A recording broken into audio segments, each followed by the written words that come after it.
17 chapters in 25 days. Nir from Israel is going to tell us something about creating your own story. Yes, going after Santorini, that's a bad choice. How's everyone? You good? Can I ask you for a favor? Take out your mobile phones, please. All of you, take out your mobile phones. It's not to take a picture of me, don't worry about it. Quickly. Look at the person next to you. Take a funny picture, please. Okay? When you go home, remember to tell that story to someone. When they ask why do you have this stupid question on your phone. So this is how you create a story. Thank you. I was Nir Zavaro.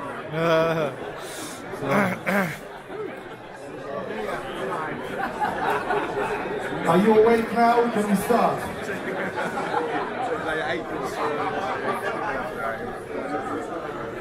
So, let me tell you a very short story. A man walks into a bar. Think about it for a second. Can you imagine the bar? Can you imagine the man? The smell, how many people are there? How does it look? Why did he show up? What did he do before? What is he going to do after? Are you at the bar? Because it's amazing. One sentence, long story. Every one of you has had a different story in their mind just now. So imagine if you could create those stories at any given moment, go into your mind, create them, and then follow them. Make them your reality. Being a storyteller is just that, doing those things. You know, when I was a kid, I wanted to be a racing driver, not just any racing driver. I wanted to be a Formula 1 driver. I admired Michael Schumacher. That was the big thing. I watched all the races, I watched everything, I read all the magazines. In the 1990s, we couldn't watch them in my own language, so we had to watch them on RTL in German. My German still sucks. I knew all the names of the racing drivers, the circuits, the teams, and the only thing in German we learned as teenagers was the ad, Meet Kronbacher. So that was the only thing we learned. But I never gave up. I always wanted to do something with racing in Israel. I just never knew what. So I finished the army after 3 years of service. I went traveling and I fell in love with snowboarding. And I snowboarded a whole season in New Zealand. It was unbelievable. It's probably the only place I left crying. And the only thing I wanted to do is do snowboarding. I live in a country that has 10 months of sun. And today in Tel Aviv it's 38 degrees. So I managed to find a snowboard shop. And I got a job. I was there for about 5 years, never giving up about the idea of doing something with racing cars. So a few years passed. I was sitting at home with my friends. I was bored, and I said I want to do something different, something exciting. I get a phone call a few hours later from a very good friend from college, and he says, "How's it going?" "Good." "How about you?"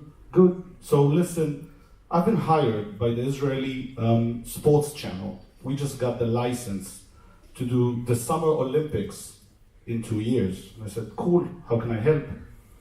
So he said, "So the problem is, in order to get that license, in 3 months, we have to present the Winter Olympics in Israel. We don't know anything about it, and someone told me you know snowboarding. Can you help?" Being as bored as I was, I said, "Sure, why not?" And I started collecting all these people to join and help do some sort of commentary on the Olympics. We had 2.5 months. The problem was all of us know a bit of snowboard or a bit of ski. That was it. And there were a lot of people who knew more than I did because I already quit the profession or whatever you want to call it. So I really wanted to be on TV, like really. So everyone I called said, "Sweet, I'll either do snowboard or do ski." And I said, "I need to figure out a different way." I went online, I checked everything, and I think I found it. So a couple of weeks passed. We go into the meetings, I meet the producers, and they say, "So, are you going to commentate snowboard?" And I said, "No, I found the best people, they're outside. So what are you going to do?" I looked at them and said, "I will commentate all the luge, skeleton, and bobsleigh, all the competition." And they said, "What do you know about these things?" And I said, "Well, absolutely nothing," which is something you can't say in Israel in a meeting. But trust me, in 3 weeks, I will be the best at this. What they didn't know, that till this day, and I've done 2 Olympics, I'm the only one who commentates about these things in Israel. So I will always be the best. I'm the only one. So don't forget to think about it.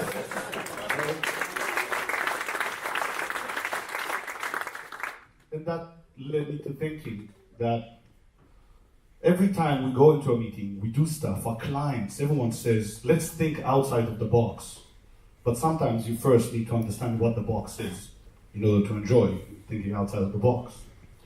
So the second thing is, you know how you joined EO, you didn't get it, it was like a strange cult, only you find out after you pay you don't get a mask and a cape.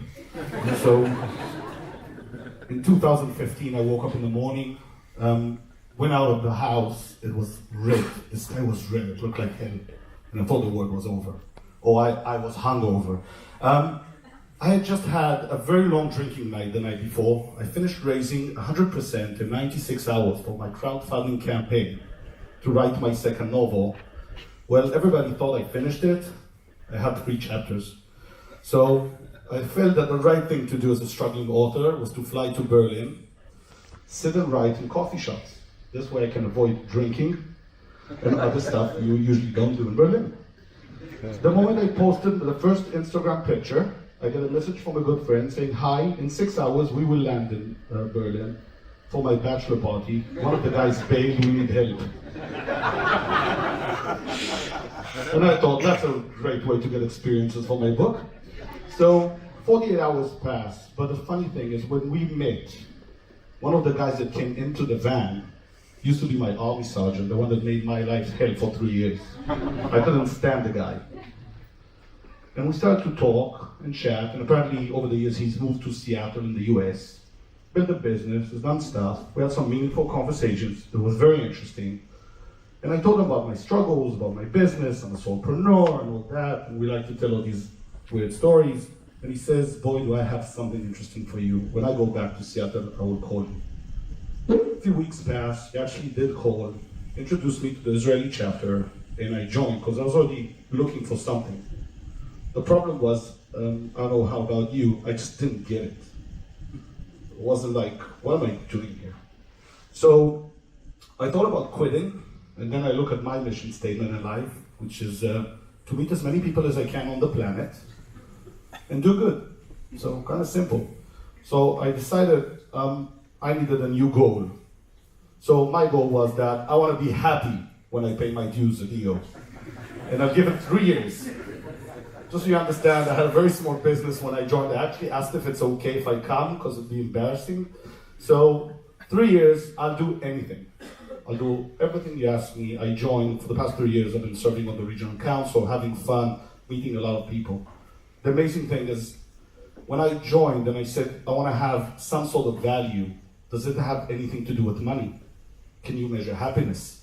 So I said, it doesn't really matter, as long as I feel I am getting value. I met hundreds of people. I lost weight. Like I'm working on it again, but I lost weight. I started to run. My business grew. I had more fun. Different things happened. I started traveling around the world. And in the end, this year I was very happy. And last year, very happy to pay my dues. And it took me 3 years to get to where I wanted, not just in the business, but also in EO. So what I did in order to do this is basically the famous quote by JFK. By the way, he's not a founding member, I checked. You know, every event you go, people will say they were a founding member. And the life is give without expecting anything in return. Have fun, that's where the magic happens. And sometimes we're getting asked to do something in EO, and we're like voluntold and all these things. But what if we didn't care? What's in it for us? Same goes for helping people and doing other stuff.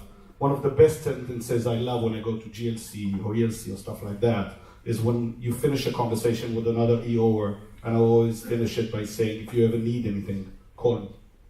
So easy and so simple. By the way, when they call, it's usually unbelievable. Huge fun. So it's a big part of what you want to achieve. I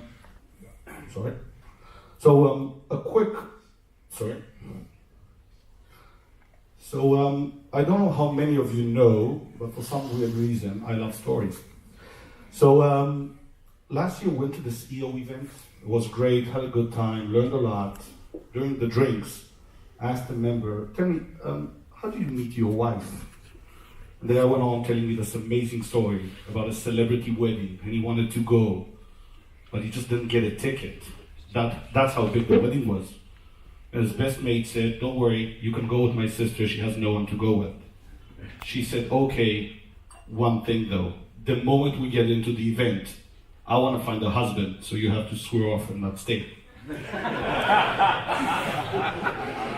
They went in together, 15 minutes afterwards they left together, they've been married, they had 4 kids. So I heard that story and I said, I really need to get married.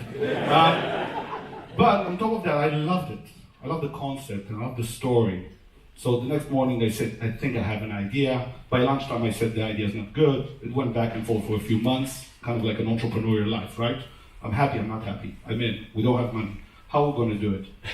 And then I spoke to the regional council and I said, I think I have an idea. If you guys don't mind, I want to go and collect stories.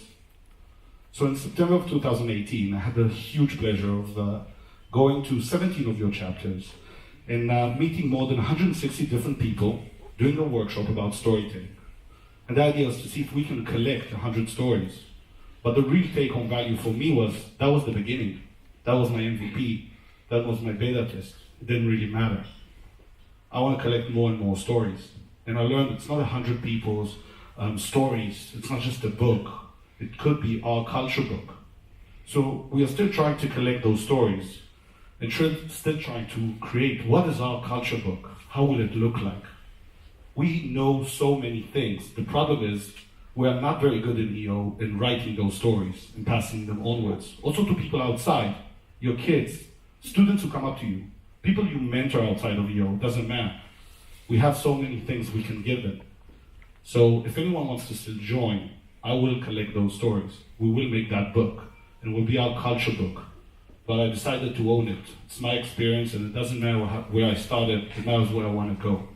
So that's a big part of what I want to do. So if you have one line of a story, a man walks into a bar. Imagine your bar. Imagine what you want to achieve. Now go get it. Thank you.